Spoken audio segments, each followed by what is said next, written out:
Students, अब हमारा topic है electric field lines. Electric field lines क्या होती है? It is an imaginary straight और कर्ड पाथ। देखो लाइन लिखा है तो उसका मतलब ये नहीं कि स्ट्रेट ही हो, कर्ड भी हो सकता है। ठीक है, along which a positive charge, unit positive charge tends to move हो सकता है in an electric field। तो अगर उसको इलेक्ट्रिक फील्ड मिलती है तो इलेक्ट्रिक फील्ड में स्ट्रेट वो जा सकता है। ठीक है, या कर्ड होगा तो कर्ड जाएगा।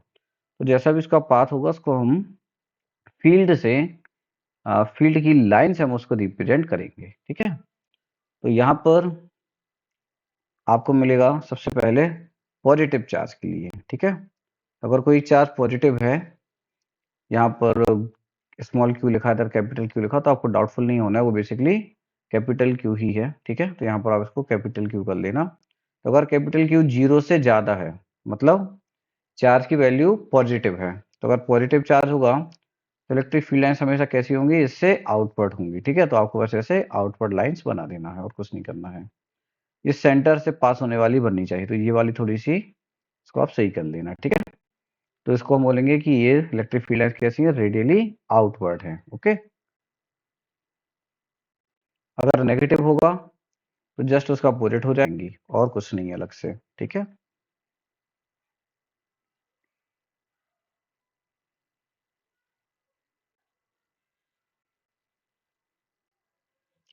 अनलाइक चार्जेस, अगर दो चार्जेस का हम कॉम्बिनेशन ले रहे हैं जो कि अनलाइक है, मतलब एक पॉजिटिव है एक नेगेटिव है, तो वहां पर क्या होगा?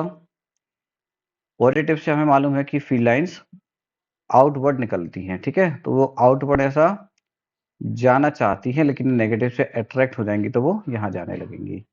इस टाइप से कर्व पाथ बनना स्टार्ट हो जाएगा। ठीक है, ऊपर से भी यहाँ से भी सिर्फ एक लाइन स्ट्रेट रहेगी जो इसके जस्ट स्ट्रेट पाथ में जा रही है, जो उनको सेंटर टू सेंटर ज्वाइन कर रही है। तो सेंटर पर बनने वाली जो लाइंस होंगी वो बस स्ट्रेट होंगी, बाकी कर्व पाथ ले लेंगी। अब यहाँ पर बच्चों को डाउट आता है कि सर ये वाली लाइंस तो ठीक है, पूरा एक रेगुलर पाथ बना रही है, ऊपर वाली तो नहीं बना रही। लेकिन तो ऊपर वाली भी बना रही, लेकिन बहुत बार क्या होता ना कि हमें इतना पार्ट बनाने की रिक्वायरमेंट होती नहीं है, बस वो एग्जामिनर को अंडरस्टूड होता है कि ये ज्वाइंट ही है। बिकॉज जब आप जैसे जैसे दूर जाते जाओगे तो ये जो है ना, ये कर्ड पाथ बड़ा होता जाएगा, तो वो नोटबुक के बाहर भी निकल सकता है। ठीक है, और यहाँ पर हम उसको रिप्रेजेंट कर ही रहे हैं कि यहाँ से स्टार्ट हो रहा है और यहाँ पर एंड हो रहा है।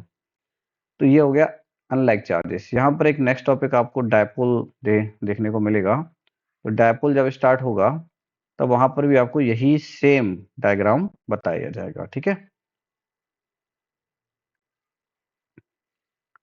अगर सिमिलर और इक्वल चार्जेस हैं, मतलब साइन भी सेम है, अगर पॉजिटिव है तो दोनों ही पॉजिटिव हैं और दोनों की वैल्यू भी सेम, मतलब दोनों अगर देखा जाए तो 1 1 कूलम के या 2 2 कूलम के होंगे तो जो भी वैल्यू होगी वो सेम होगी। ठीक है, 1 1 2 2 3 3 जो भी है वो सेम रहेगी, मतलब Q1 equal to Q2।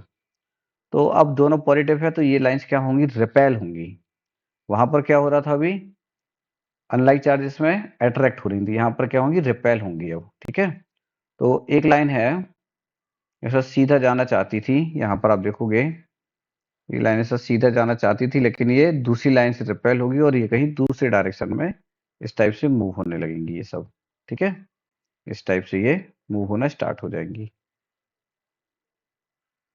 Okay, तो ये क्या होगा? हमारे सिमिलर एंड इक्वल चार्जेस के कारण इस टाइप की फील्ड बनेगी। यहाँ बीच में जो आपको पॉइंट मिलेगा P, इसको हम बोलते हैं न्यूट्रल पॉइंट। मतलब यहाँ पर जो नेट इलेक्ट्रिक फील्ड है वो 0 होगी। तो जितनी फील्ड ये यहाँ पर बनाएगा, मान लो 5 बनाएगा तो ये भी 5 बनाएगा। ठीक है, 5 न्यूटन पर कूलम, और दोनों का डायरेक्शन अपोजिट होगा तो नेट वैल्यू 0 हो जाएगी। मतलब P पॉइंट पर ये यहाँ फील्ड बनाएगा और ये यहाँ बनाएगा, तो दोनों का नेट इफेक्ट 0 हो जाएगा। ओके, तो इसको हम बोलेंगे neutral point. Neutral point same charges में ही पॉसिबल है, मतलब दोनों या तो पॉजिटिव हो या दोनों नेगेटिव हो। ओके, और ये अगर दोनों चार्जेस बराबर है तो P पॉइंट कहाँ मिलेगा? तो हमें एग्जैक्टली मिड में मिलेगा, बीच में मिलेगा। अगर सिमिलर तो है, मतलब दोनों ही पॉजिटिव है या दोनों ही नेगेटिव है, लेकिन अनइक्वल है, मतलब एक चार्ज की वैल्यू ज्यादा है दूसरे से। मान लो ये 5 कूलम का है तो ये 2 कूलम का है। तो जो 5 कूलम वाला है मतलब ज़्यादा मैग्नीट्यूड वाला है तो इसकी वजनदारी ज़्यादा होगी, इसकी रेंज ज़्यादा दूर तक होगी, ओके? और इसकी रेंज कम तक, ओके? तो डायग्राम वैसे ही बनेगा, बस ये लाइन की जो लेंथ है बड़े वाले चार्ज से वो दूर तक आ जाएगी, ठीक है?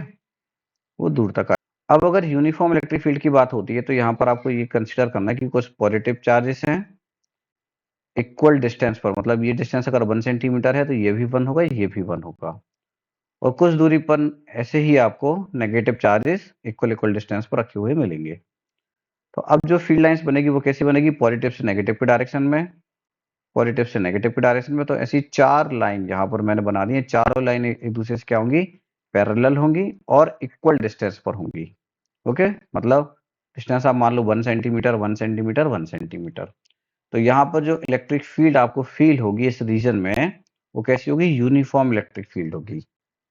तो यूनिफॉर्म इलेक्ट्रिक फील्ड में बहुत बारी चार्जेस ना बनाकर सीधी सीधी ऐसी लाइन बना देते हैं, तो उससे भी आपको समझ जाना है कि यूनिफॉर्म इलेक्ट्रिक फील्ड की ही बात हो रही है।